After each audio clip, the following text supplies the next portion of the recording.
सुबह का पहला प्रकाश जब गंगा के जल पर पड़ता है तो काशी की हवाओं में खुली घंटियों की ध्वनि मानो समय को भी थमा देती है। आरती की लौ, मंत्रों की गूंज और लाखों श्रद्धालुओं की आंखों में अटूट विश्वास, यही है काशी विश्वनाथ। यही है वो स्थान जहां आस्था केवल भावना नहीं बल्कि अस्तित्व का आधार बन जाती है। लेकिन एक प्रश्न है जो इस पवित्र ध्वनि के पीछे दबा हुआ है।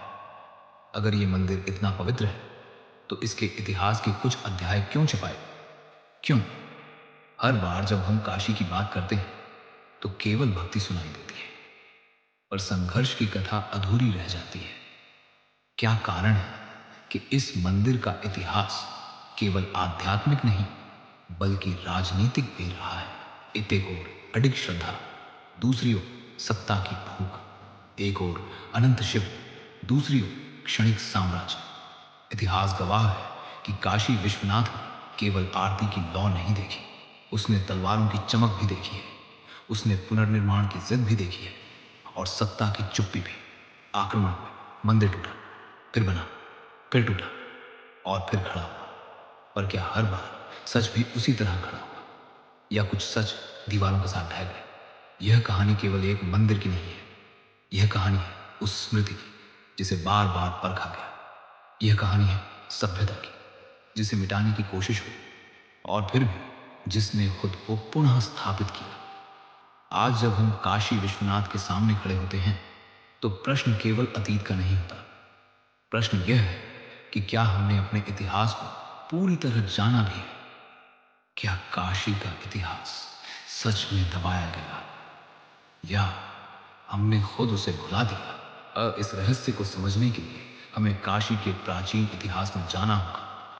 काशी, जिसे कई विद्वान दुनिया की सबसे प्राचीन जीवित नगरियों में गिनते हैं, यह केवल एक शहर नहीं बल्कि समय का साक्षी है। सदियों से यहाँ जीवन बहता रहा है, जैसे गंगा स्वयं अविराम, अडिग, अनश्वर। पुराणों में इसे शिव की प्रिय नगरी कहा गया है। मान्यता है कि स्वयं भगवान शिव ने इसे अपने त्रिशूल पर धारण किया। स्कंद पुराण, काशी खंड और अनेक प्राचीन ग्रंथों में काशी का उल्लेख केवल भौगोलिक स्थान के रूप में नहीं बल्कि मोक्ष धाम के रूप में मिलता है।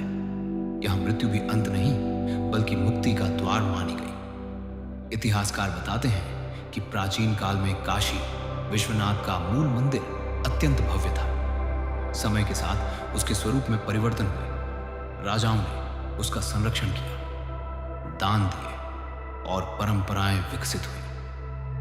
मंदिर केवल पूजा का स्थल नहीं था, वह ज्ञान, संस्कृति और सामाजिक जीवन का केंद्र था। गुप्त काल से लेकर मध्यकालीन राजवंशों तक काशी ने कई शासकों को आते जाते देखा।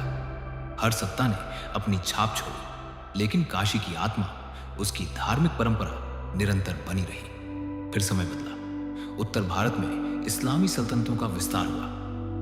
अनेक ऐतिहासिक दस्तावेज संकेत देते हैं कि 12वीं और 13वीं शताब्दी में मंदिरों को निशाना बनाया गया। कुछ इतिहासकार इसे राजनीतिक प्रभुत्व का प्रतीक मानते हैं, विजित क्षेत्र पर अपनी सत्ता स्थापित करने का तरीका।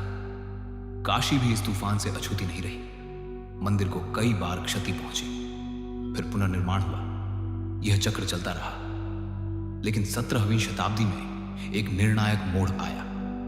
मुगल सम्राट औरंगजेब के शासनकाल में 1669 के आसपास काशी विश्वनाथ मंदिर को ध्वस्त किए जाने का उल्लेख मिलता है। उसी स्थल के समीप ज्ञानवापी मस्जिद का निर्माण हुआ। आज भी वह ढांचा उसी इतिहास की गूंज बनकर खड़ा है, एक स्मृति, एक प्रश्न, एक विवाद। इतिहासकारों के अभिलेख इस घटना को अलग अलग दृष्टिकोण से प्रस्तुत करते हैं। कुछ इसे धार्मिक असहिष्णुता कहते हैं, कुछ राजनीतिक नियंत्रण, वहीं लोक परंपराएं इसे आस्था पर प्रहार के रूप में याद रखती हैं। यहां एक गहरा विरोधाभास उभरता है। साम्राज्य बदलते रहे, शासक बदलते रहे, लेकिन श्रद्धा नहीं बदली। सत्ता अस्थायी थी पर विश्वास स्थायी रहा।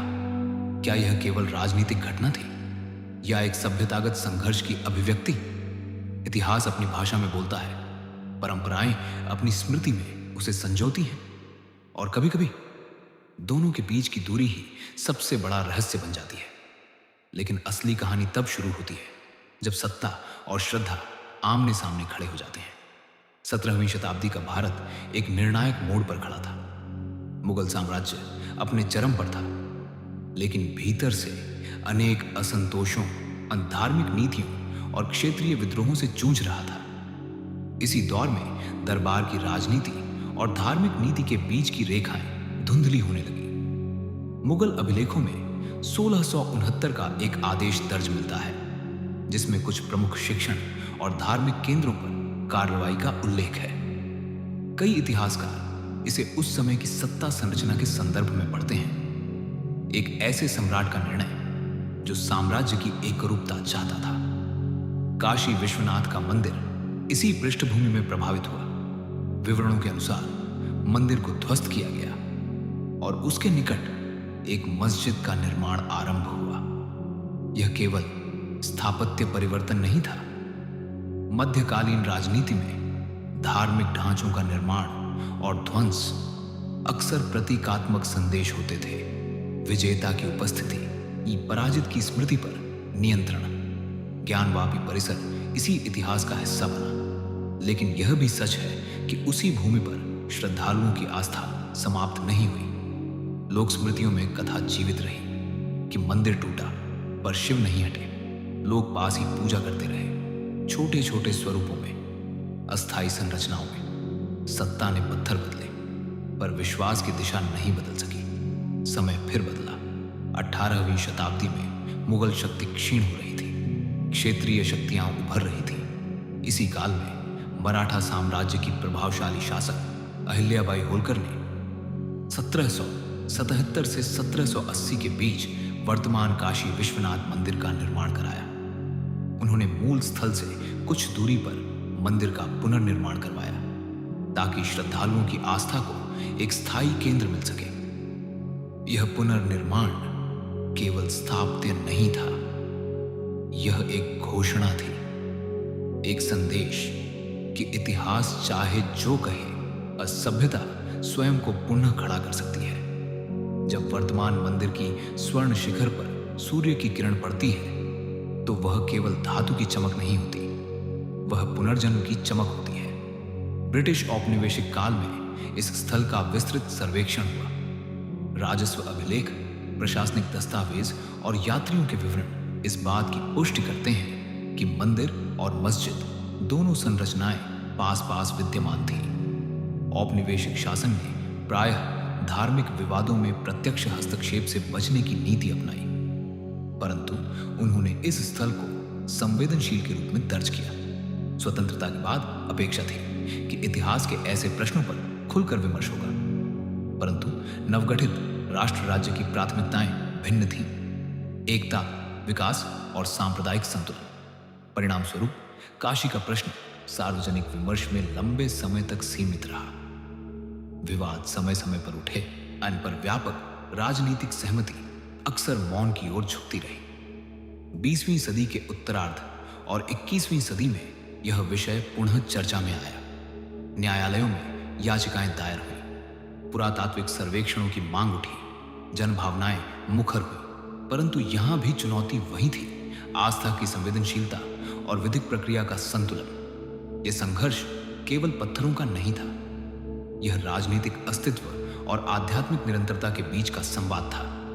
सत्ता ने हर युग में अपने निर्णय लिए, कभी कठोर, कभी व्यावहारिक, कभी मौन, पर श्रद्धा ने भी हर युग में अपना मार्ग खोजा, कभी प्रतिरोध में, कभी पुनर्निर्माण में, कभी प्रतीक्षा में। इस पूरी यात्रा में एक पैटर्न दिखाई देता है, विनाश और पुनर्जन्म का चक्र। हर बार जब मंदिर गिरा, कथा समाप्त नहीं हुई। हर बार जब नई संरचना खड़ी हुई, स्मृति भी साथ खड़ी रही। आज जब आधुनिक भारत में इस स्थल पर कानूनी और सामाजिक बहसें चलती हैं, तो प्रश्न केवल स्वामित्व का नहीं है। प्रश्न यह है कि इतिहास को कैसे पढ़ा जाए। क्या उसे केवल दस्तावेजों से समझा जाए या लोक स्मृति और आस्था को भी स्थान दिया जाए। लेकिन सवाल यह है कि इन घटनाओं की व्याख्या कैसे की गई। और किन हिस्सों को इतिहास की किताबों में जगह नहीं मिली। जब हम काशी के इतिहास को देखते हैं तो एक रोचक विरोधाभास सामने आता है। विद्यालयों की पाठ्य पुस्तकों में इस स्थल का उल्लेख संक्षेप में मिलता है। सांस्कृतिक महत्व, स्थापत्य विवरण और सामान्य ऐतिहासिक घटनाएं, परंतु विस्तृत अभिलेखों, यात्रियों के वृत्तांतों और औपनिवेशिक दस्तावेजों में चित्र कहीं अधिक जटिल दिखाई देता है। अभिलेख बताते हैं कि स्थल पर संरचनात्मक परतें मौजूद थीं। पुराने अवशेष, नए निर्माण और उनके बीच स्थापत्य शैली का अंतर। पुरातात्विक सर्वेक्षणों में दीवारों, स्तंभों और नींव में ऐसे तत्वों की चर्चा हुई या जो पूर्ववर्ती संरचनाओं की ओर संकेत करते हैं। यह केवल स्थापत्य का प्रश्न नहीं, बल्कि निरंतरता और परिवर्तन की कहानी है। फिर प्रश्न उठता है, यदि प्रमाण मौजूद हैं, तो कथा सरल क्यों नहीं? क्यों इतिहास कभी कभी अपने ही अध्यायों को सीमित शब्दों में समेट देता है? सभ्यताएं अक्सर अपने अतीत को दो कारणों से पुनर्लिखित करती हैं। एक, घावों को भरने के लिए, दूसरा, भविष्य की राजनीति को संतुलित रखने के लिए। स्वतंत्र भारत ने स्वयं को एक धर्मनिरपेक्ष राष्ट्र के रूप में परिभाषित किया। ऐसे में धार्मिक संघर्षों के अध्यायों को सावधानी से प्रस्तुत करना एक राजनीतिक रणनीति भी थी। उद्देश्य था सामाजिक समरसता, पर परिणाम कभी कभी ऐतिहासिक मौन के रूप में सामने आया। दूसरी ओर पहचान की राजनीति ने इन स्मृतियों को पुनः उजागर किया। जिन घटनाओं को कभी शांत स्वर में दर्ज किया गया था, वे सार्वजनिक विमर्श का केंद्र बन गई। यहां टकराव केवल दो संरचनाओं का नहीं, बल्कि दो दृष्टिकोणों का था। एक जो भूलने को शांति मानता है और दूसरा जो स्मरण को न्याय समझता है। परंतु क्या स्मरण का अर्थ प्रतिशोध है और क्या मौन का अर्थ क्षमा? काशी की कथा हमें एक गहरी आध्यात्मिक परत की ओर ले जाती है। शिव स्वयं संहार और सृजन के प्रतीक हैं। वे विनाश भी हैं और पुनर्जन्म भी। काशी विश्वनाथ का इतिहास इसी प्रतीक का मानव भौतिक रूप है। मंदिर गिरा, फिर बना, संरचना बदली, पर आराध्य नहीं बदले। राजनीति का स्वभाव है अस्थायी निर्णय लेना। धर्म का स्वभाव है दीर्घकालिक अर्थ खोजना। राजनीति संतुलन साधती है, धर्म सत्य की खोज करता है। शायद यही कारण है कि काशी का प्रश्न केवल कानूनी विवाद नहीं बन पाया। वह एक दर्पण बन गया जिसमें हम अपनी सामूहिक स्मृति को देखते हैं। तो क्या यह सिर्फ एक विवादित ढांचा है या हमारी सामूहिक स्मृति की परीक्षा? इतिहास की परतें चाहे जितनी जटिल क्यों न हो, तो काशी की असली शक्ति उसके पत्थरों में नहीं, उसके लोगों में है।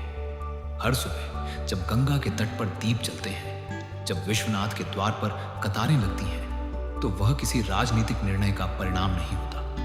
वह उस अटूट विश्वास का प्रमाण होता है जो पीढ़ी दर पीढ़ी बहता आया है। साम्राज्य आए गए, निर्णय लिए गए, बदले गए, संरचनाएं टूटी बनी, लेकिन काशी की आत्मा स्थिर रही। यही उसकी सबसे बड़ी वजह है। मंदिर का इतिहास केवल संघर्ष की कहानी नहीं, बल्कि निरंतरता की कहानी है। यह हमें याद दिलाता है कि सभ्यता केवल ईंटों से नहीं बनती, वह स्मृति, संस्कृति और श्रद्धा से बनती है। परंतु एक और सत्य भी है, इतिहास को समझना आवश्यक है, पर उसे हथियार बनाना नहीं। स्मरण का उद्देश्य विभाजन नहीं, बल्कि आत्मबोध होना चाहिए। यदि हम अतीत को केवल क्रोध की दृष्टि से देखेंगे तो उसका सार खो देंगे, पर यदि हम उसे समझेंगे, स्वीकारेंगे और उससे सीखेंगे, तब वह हमारी शक्ति बन जाएगा। काशी विश्वनाथ केवल एक मंदिर नहीं है, वह भारतीय चेतना का प्रतीक है जो टूटकर भी झुकती नहीं और पुनः उठ खड़ी होती है। शायद यही इस पूरी यात्रा का संदेश है। जानिए,